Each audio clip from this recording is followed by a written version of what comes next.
കോടതി അപൂർവമായ ഒരു പരോൾ അനുവദിച്ചിരിക്കുന്നു. ആ പരോൾ അനുവദിക്കാൻ കാരണം അയാളുടെ ഈ തടവുകാരൻ്റെ വിവാഹത്തിന് വേണ്ടിയിട്ടാണ്. അത് അയാളെ സ്നേഹിക്കുന്ന, വിവാഹം കഴിക്കാനിരിക്കുന്ന പെൺകുട്ടിയുടെ അഭ്യർത്ഥന കൂടി മാനിച്ചാണ് കോടതി ഒരു അപൂർവമായ പരോൾ അനുവദിച്ചിരിക്കുന്നത്. എന്താണ് ശരിക്കും അത്? തീർച്ചയായും വളരെ അപൂർവങ്ങളിൽ അത്യപൂർവമായ ഒരു വിധിയാണ് കോടതി വന്നിരിക്കുന്നത്. അതായത് വരന് ജീവപര്യന്തം ശിക്ഷ, തടവ് ശിക്ഷ. പക്ഷേ യുവതി വിവാഹം വേണ്ടെന്ന് വെച്ചില്ല, എനിക്ക് ഇയാളെ തന്നെ വിവാഹം കഴിച്ചാൽ മതി എന്നാണ് പറയുന്നത്. ഒടുവിൽ അസാധാരണ പരോൾ അനുവദിച്ച് ഹൈക്കോടതി. വിവാഹം കഴിക്കുന്നതിനായി ജീവപര്യന്തം ശിക്ഷ അനുഭവിക്കുന്ന തടവുകാരനാണ് കേരള ഹൈക്കോടതി പരോൾ അനുവദിച്ചത്. ജസ്റ്റിസ് PV കുഞ്ഞികൃഷ്ണനാണ് ഈ അസാധാരണമായ ആനുകൂല്യം നൽകിയത്. തടവുകാരനെ പരിഗണിച്ചായിരുന്നില്ല ഈ വിധി, മറിച്ച് തൻ്റെ പങ്കാളിക്ക് ജീവപര്യന്തം തടവ് ശിക്ഷ ലഭിച്ചിട്ടും അയാളെ വിവാഹം കഴിക്കാൻ തയ്യാറായ ധീരയും സ്നേഹസമ്പന്നയുമായ പെൺകുട്ടിയെ പരിഗണിച്ചാണ് ഈ ആനുകൂല്യം. നമുക്കറിയാം, ഇപ്പോൾ സ്ത്രീധന പീഡന മരണമൊക്കെ ഇപ്പോൾ അബുദാബിയിൽ നടന്നു, കൊല്ലം കേരളപുരം സ്വദേശിനിയുടെ. അപ്പോൾ അതിൻ്റെ സാഹചര്യത്തിലാണ് ഇപ്പോൾ അതൊക്കെ ഇപ്പോൾ വാർത്തകളിൽ നിറയുകയാണ്. ആ സമയത്താണ് ഈ യുവതി ഇത്തരത്തിൽ ഒരു ജീവപര്യന്തം ശിക്ഷ വിധിച്ച അല്ലെങ്കിൽ ശിക്ഷ അനുഭവിക്കാൻ പോകുന്ന ഒരാളെ വരനായി തിരഞ്ഞെടുത്തിരിക്കുന്നത്. കാരണം 10-12 വർഷക്കാലത്തോളം ഇനിയിപ്പോൾ അയാൾക്ക് പരോൾ വളരെ അപൂർവമായൊക്കെ ലഭിക്കാനുള്ള സാധ്യതയുള്ളൂ. അപ്പോൾ സ്നേഹം അതിരുകൾ തിരിച്ചറിയുന്നില്ല, അത് തടസ്സങ്ങളെ ചാടിക്കടക്കുന്നു, വേലികളെയും മതിലുകളെയും ഭേദിച്ച് പ്രത്യാശയോടെ അതിൻ്റെ ലക്ഷ്യസ്ഥാനത്തേക്ക് എത്തുന്നു. പ്രശസ്ത അമേരിക്കൻ കവി ആഞ്ചലോയെ ഉദ്ധരിച്ചാണ് ജസ്റ്റിസ് ഈ വാക്കുകൾ പറഞ്ഞത്. അപ്പോൾ ജസ്റ്റിസ് ഇത്തരം വാക്കുകളൊക്കെ പറഞ്ഞുകൊണ്ടാണ് ഈ പരോൾ അനുവദിക്കുന്നത്. സ്നേഹം അതിരുകൾ തിരിച്ചറിയുന്നില്ല, അത് തടസ്സങ്ങളെ ചാടിക്കടക്കുന്നു, വേലികളെയും മതിലുകളെയും ഭേദിച്ച് പ്രത്യാശയോടെ അതിൻ്റെ ലക്ഷ്യസ്ഥാനത്ത് എത്തുന്നു എന്ന് അദ്ദേഹം പറഞ്ഞു. തടവുകാരൻ്റെ സ്വന്തം വിവാഹത്തിന് അടിയന്തര അവധി അനുവദിക്കാൻ ജയിൽ നിയമങ്ങൾ വ്യവസ്ഥ ചെയ്യുന്നില്ല. ഒരിക്കലും തടവുകാരന് വിവാഹം ഉണ്ടെങ്കിൽ ഒരിക്കലും അവധി കൊടുക്കില്ല എന്ന കാരണത്താൽ ജയിൽ അധികൃതർ ഈ വിഷയത്തിൽ പരോൾ നിഷേധിച്ചിരുന്നു എന്നത് ശ്രദ്ധേയമാണ്. എന്നാൽ കോടതി അതിൻ്റെ അസാധാരണ അധികാരമാണ് വിനിയോഗിച്ചിരിക്കുന്നത്.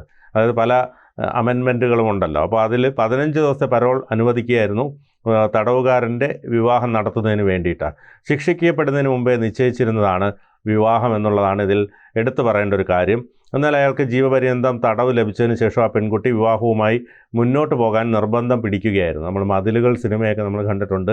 അതിലെ പ്രണയവും മമ്മൂട്ടിയുടെ അഭിനയ മുഹൂർത്തങ്ങളുമൊക്കെ ബഷീറിൻ്റെ അത് നമ്മൾ കണ്ടതാണ്. അപ്പോൾ അത് ഈ തടവുകാരൻ്റെ ജീവിതവും അയാളുടെ പ്രണയവും അയാളുടെ അത്തരത്തിലുള്ള ഇതൊക്കെ നമ്മൾ ഒരുപാട് കണ്ടിട്ടുള്ള യാത്രാ സിനിമയിലും, മമ്മൂട്ടിയുടെ യാത്രാ സിനിമയിലുമൊക്കെ ഇത്തരത്തിൽ ജയിലിൽ കിടന്നതിന് ശേഷം പിന്നീട് വർഷങ്ങൾക്ക് ശേഷം വരുമ്പോഴും ആ നായികയെ കണ്ടുമുട്ടുന്നതും പിന്നീട് വിവാഹം കഴിക്കുന്നതും ഒക്കെ നമ്മൾ കണ്ടിട്ടുള്ളതാണ്. അത് ഒരുപക്ഷെ ആ സിനിമകളെയൊക്കെ അനുസ്മരിപ്പിക്കുന്ന വിധത്തിലാണ്. കാരണം മമ്മൂട്ടി യാത്രാ സിനിമയിൽ ആദ്യം മമ്മൂട്ടി ശിക്ഷ കഴിഞ്ഞ് ഇറങ്ങുമ്പോൾ ഒരു ബസ്സിലാണ് പോകുന്നത്, വിനോദയാത്ര പോകുന്നൊരു ബസ്സിൽ പോകുമ്പോൾ ഇയാളുടെ ജീവിതം ചോദിക്കുകയും പഴയ പ്രണയവും ശോഭനയായിട്ടുള്ള പ്രശ്നങ്ങളും അതിനുശേഷം ജയിലിൽ പോകേണ്ടി വരുന്ന സാഹചര്യങ്ങളും ഒക്കെ പറഞ്ഞ് ഇവർ ഈ ബസ്സിൽ യാത്ര ചെയ്ത് ഒടുവിൽ ബസ് കൊണ്ട് നിർത്തുമ്പോൾ അവിടെ ശോഭന കാത്തു നിൽക്കുന്നതും ഒക്കെ വളരെ മനോഹരമായ ഒരു ചിത്രമാണ്. അപ്പോൾ അതൊക്കെയാണ് നമുക്കിത് കാണുമ്പോൾ ഓർമ്മ വരുന്നത്. കാരണം ഇയാളിനി കുറേ കാലങ്ങൾക്ക് ശേഷം ശിക്ഷയൊക്കെ പൂർത്തിയാക്കി വരുമ്പോൾ ഈ പെൺകുട്ടി ഇയാളെ കാത്തിരിക്കുന്നതൊക്കെ ഒരു വളരെ വൈകാരികമായ ഒരു മുഹൂർത്തങ്ങൾ സമ്മാനിക്കുന്ന ഒന്നാണ്. അപ്പോൾ നാളെയാണ് വിവാഹം. ജൂലൈ 13 ഞായറാഴ്ച നിശ്ചയിച്ചിരുന്നതിൽ നാളെ മുതൽ 15 ദിവസത്തേക്ക് ഇയാളെ മോചിപ്പിക്കാൻ കോടതി ഉത്തരവിട്ടു. ജൂലൈ 26 വൈകുന്നേരം 4 മണിക്ക് മുമ്പായി തടവുകാരൻ ജയിലിൽ തിരിച്ചെത്തണം. നമ്മൾ സാധാരണ വിവാഹം കഴിച്ചിട്ട് ഗൾഫിലേക്ക് വരൻ പോകുന്നത് പോലെ വരൻ ജയിലിലേക്ക് പോകുന്ന ആ ഒരു മുഹൂർത്തങ്ങളൊക്കെ അതൊക്കെ വലിയ വാർത്താ പ്രാധാന്യമൊക്കെ നേടുന്ന ഒന്നാണ്. ആ പെൺകുട്ടി സന്തോഷവതിയായിരിക്കട്ടെ, ഈ കോടതി അവൾക്ക് എല്ലാ ആശംസകളും ചൊരിയുന്നുവെന്നും ജസ്റ്റിസ് പറഞ്ഞു. തീർച്ചയായും അപ്പോൾ ഈ സ്നേഹം അതിരുകൾ തിരിച്ചറിയുന്നില്ല, തടസ്സങ്ങളെ ചാടിക്കടക്കുന്നു, വേലികളെയും മതിലുകളെയും ഭേദിച്ച് പ്രത്യാശയോടെ അതിൻ്റെ ലക്ഷ്യസ്ഥാനത്ത് എത്തുന്നു. നമ്മൾ സിനിമകളിൽ കണ്ടിട്ടുള്ള നിറക്കൂട്ട്, യാത്ര, അങ്ങനെയൊക്കെ ഒരുപാട് സിനിമകളിൽ ഞാൻ ജയിൽ പുള്ളികളുടെ ജീവിതം കണ്ടിട്ടുണ്ട്. താളവട്ടം, മോഹൻലാലിൻ്റെ കുറേയേറെ ചിത്രങ്ങളുണ്ട് ജയിലിൽ നിന്ന് വരുന്നത്, ചിത്രം. ഓക്കെ, അപ്പോൾ അതുപോലെ ഈ പെൺകുട്ടി ഇപ്പോൾ വിവാഹശേഷം 15 ദിവസം ഒരു ഹണിമൂണൊക്കെ ആഘോഷിച്ച ശേഷം സ്വാഭാവികമായിട്ട് ജോലി സ്ഥലത്തേക്ക് പോകുന്നത് പോലെ ജയിലിലേക്ക് പോകുന്ന ഒരു വല്ലാത്ത ഫീൽ ഉണ്ടാക്കുന്ന ഒരു സാധനം. ഈ പറയുന്ന ജീവപര്യന്തമാണ് എന്നുള്ളതാണ് ഇത് ഏറ്റവും പ്രധാനപ്പെട്ട കാര്യം. ജീവപര്യന്തം ശിക്ഷ എന്ന് പറഞ്ഞു കഴിഞ്ഞാൽ ജീവപര്യന്തമാണ്, ജീവിതാവസാനം വരെയും ശിക്ഷ അനുഭവിക്കേണ്ടി വരും. ശിക്ഷയിൽ ഇളവ് കിട്ടാനൊക്കെയുള്ള സാധ്യതയും വളരെ കുറവാണ്, പ്രത്യേകിച്ച് കൊലക്കേസ് ആയതുകൊണ്ട്. എങ്കിലും അവർക്ക് ഈ പറയുന്ന ഒരുമിച്ച് ജീവിക്കാനുള്ള ഒരു കാലഘട്ടം ഒരുമിച്ച് ജീവിക്കാം. ഈ ശിക്ഷ കുറച്ചുകൂടെ മുന്നോട്ട് പോകുമ്പോഴത്തേക്കും സാധാരണഗതിയിൽ ജീവപര്യന്തം ശിക്ഷിക്കപ്പെട്ട ആൾക്ക് കുറച്ച് വർഷങ്ങൾ കഴിയുമ്പോൾ 10-15 വർഷം കഴിയുമ്പോഴത്തേക്കും പരോളുകളൊക്കെ അനുവദിക്കും. അങ്ങനെ പരോളുകൾ അനുവദിക്കാൻ അത് കിട്ടാനുള്ള സാധ്യതയൊക്കെ ഉണ്ട്. പക്ഷേ ഈ പറയുന്ന മേൽക്കോടതിയോ ഇല്ലെങ്കിൽ ഏതെങ്കിലും കോടതിയെ സമീപിച്ച് അവസാനം ഈ ശിക്ഷയിൽ നല്ല നടപ്പിന്റെയൊക്കെ ഭാഗമായി ശിക്ഷ ഇളവ് ചെയ്തു കൊടുക്കാനുള്ള സാധ്യതയുമുണ്ട്. പക്ഷേ അത് എത്രത്തോളം ഉണ്ടാകുമെന്ന് ഒരിക്കലും പറയാൻ കഴിയില്ല. കാരണം ജീവപര്യന്തം എന്ന് പറഞ്ഞാൽ ജീവപര്യന്തം തന്നെയാണ്, അങ്ങനെയാണ് നിയമം പറയുന്നത്. പക്ഷേ നമ്മുടെ ഒരു വ്യവസ്ഥിതിയുടെ ഭാഗമായിട്ട് ഇത് ഒരു കറക്ഷൻ ഹോമാണ് ജയിൽ എന്ന് പറഞ്ഞു കഴിഞ്ഞാൽ.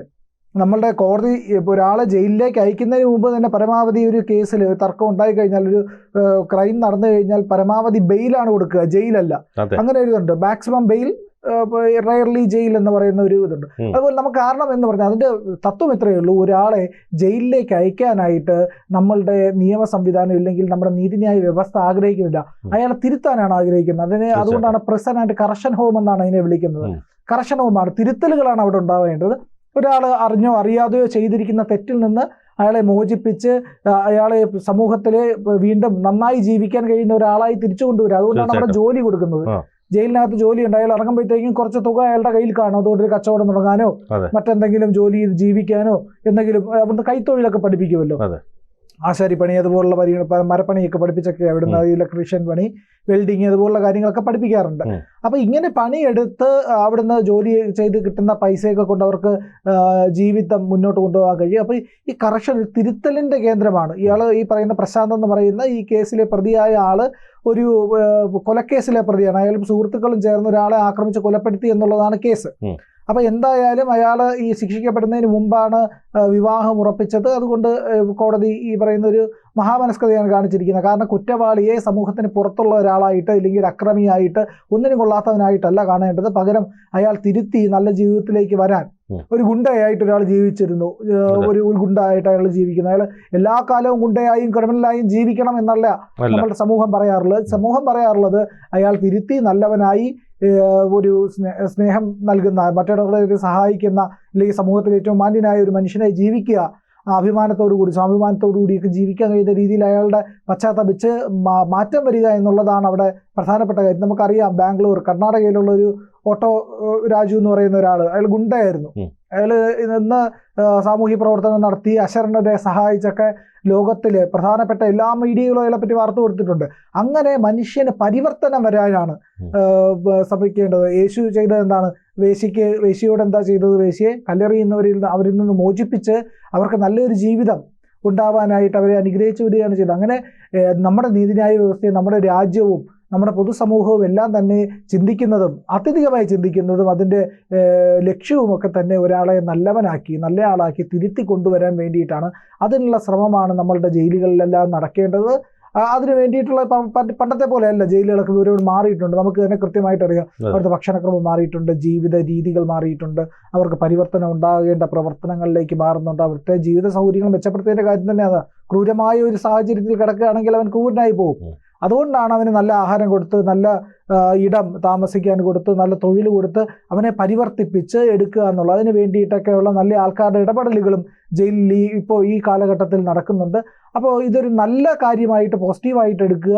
ഈ പറയുന്ന ജയിൽ പുള്ളിയാണ്, അയാൾ കൊലപാതക കേസിലെ പ്രതിയാണ്, ശരിയാണ്, അയാളെ പക്ഷെ തിരുത്തി കൊണ്ടുവരാനുള്ള ഒരു ശ്രമമായിട്ടും ജീവിതത്തെ തിരിച്ചറിയാൻ, ജീവിതത്തിൻ്റെ മൂല്യത്തെ തിരിച്ചറിയാൻ, മറ്റൊരാളുടെ ജീവൻ എടുത്ത ആൾക്ക് അതിലും എന്താണ് മനുഷ്യജീവൻ എന്നുള്ളൊരു വലിപ്പം മനസ്സിലാക്കാനും അതിൻ്റെ നന്മയും ഒക്കെ മനസ്സിലാക്കാനുള്ള ഒരു സാധ്യത കൂടിയാണിത്. അതാണ് കോടതി ഇവിടെ കണ്ടിരിക്കുന്നത്. കോടതിയുടെ അർത്ഥം എന്ന് പറയുന്നത് നമുക്കറിയാമല്ലോ, നീതിന്യായ വ്യവസ്ഥ എന്ന് പറയുന്നത് നീതിയുടെ കോടതിയാണ്. കോർട്ട് ഓഫ് ജസ്റ്റിസ് എന്ന് വിളിക്കുക, സുപ്രീം കോടതി തന്നെ വിളിക്കാറില്ലെങ്കിലും നീതിയുടെ കോടതിയുടെ കരങ്ങളാണ് ഇവിടെ കാണാൻ കഴിഞ്ഞിരിക്കുന്നത്. കൂടുതൽ വാർത്തകളും വിശേഷങ്ങളും നിങ്ങളിലേക്ക് എത്താൻ ABC മലയാളം സബ്സ്ക്രൈബ് ചെയ്യുക, ബെൽ ബട്ടണും അമർത്തുക.